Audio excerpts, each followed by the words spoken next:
Hey guys, so today I want to do a quick little side-by-side comparison here, the iPhone 6 versus the Galaxy Alpha, and I'm gonna go over a little bit of the specs here. This is a pretty fun comparison because the Galaxy Alpha from Samsung here on the right side was like a direct competitor to the iPhone 6. So you can kind of see here how it is one of Samsung's first premium feel devices here with this premium body, which is like metal and stuff. And of course we do have the iPhone, which feels very different compared to the iPhone 5S.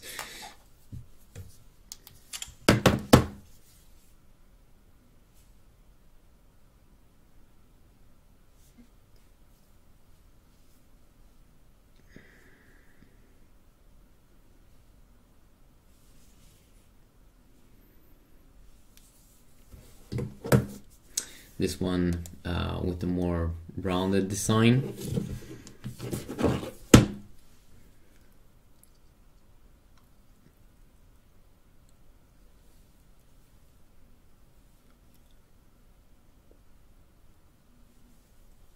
This one should also be a little bit thicker from what I see, 6.9mm versus the Galaxy Alpha here, which is according to spec 6.7mm, but I don't really feel that of a big difference there. I do feel though a little bit of a difference in weight. The Galaxy Alpha has 115 grams versus the iPhone here, which is featuring 129 grams.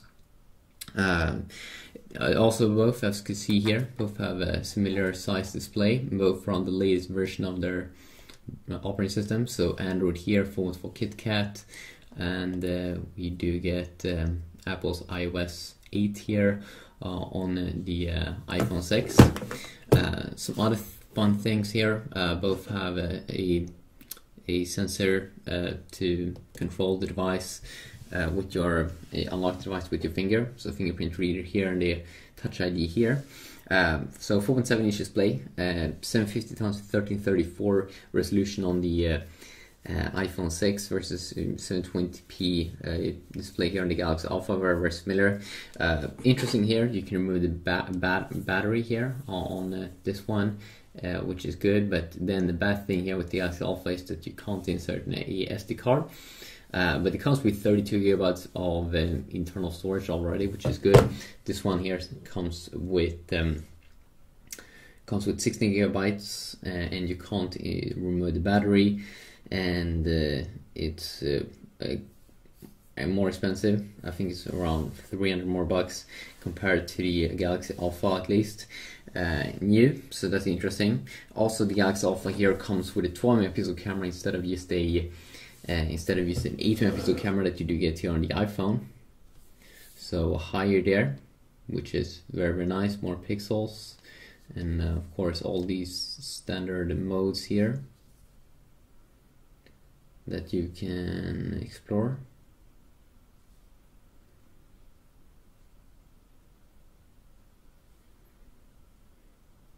It's normal panorama mode and all of those things that you also do get inside of the iPhone.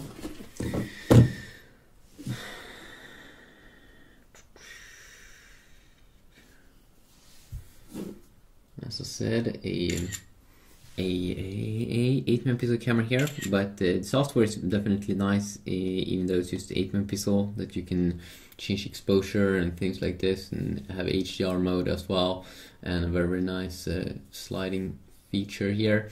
And a ton of different filters already installed, so that is quite nice.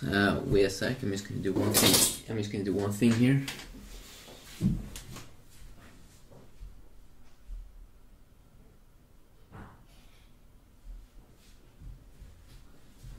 So if we move on here and check out some other things, also on the front-facing cameras, this just could also be pretty interesting. You do get only 1.2 megapixel on the iPhone versus a 21 megapixel here. Apple's phone here is running with the Apple A8 processor, which is Apple's own kind of processor. And how they do perform, actually, I do believe that Apple is a little bit starting to get a little bit behind in fluidity and speed a lot. When you're shaking a little bit like this, kind of feels like Android has definitely been catching up, and that it feels a lot snappier. And of course you have this thing with a lot more freedom here inside of Android. Some quick toggles here, of course, on both these two devices, but a ton more here on the Galaxy Alpha. But it looks pretty good looking here on the iPhone, definitely. A little bit more slim. Of course, you have this thing with widgets inside of here as well, third-party widgets that you will be able to have a little bit more in the iPhone. And of course, just with Android, you can have widgets however you want. The Galaxy Alpha comes with Exynos 5 chipset, octa-core 5430, so it's a quad-core 1.8 GHz, Cortex A15, 4 cores of that, and then quad-core 1.3 GHz, Cortex A7. So just super snappy here, and that can definitely be a nice little thing.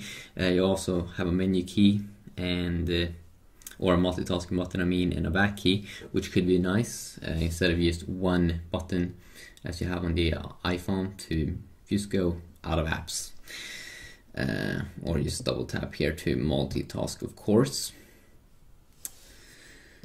So you have here you get the Mali T628 MP6 GPU. It's a very nice GPU for a lot of gaming. And then also on the iPhone you do get a nice GPU for gaming, Power VR GX 6450.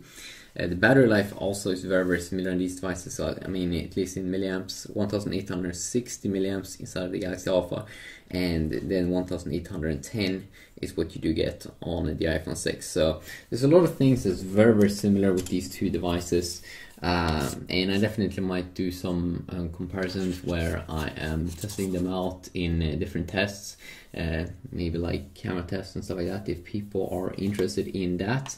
If you look here on the back, you do get a little bit more of a plastic feel here on the Galaxy Alpha, but it still feels premium. That's the thing, just because it has this kind of metal around the phone, so it kind of feels good here. It doesn't feel like a bad plastic, but it feels super nice. It's like a good mix, mixing these two materials here in a nice way. And here you do get more of a this antenna design, as you can see around here. You don't get this heart rate sensor that you do get on the Galaxy Alpha.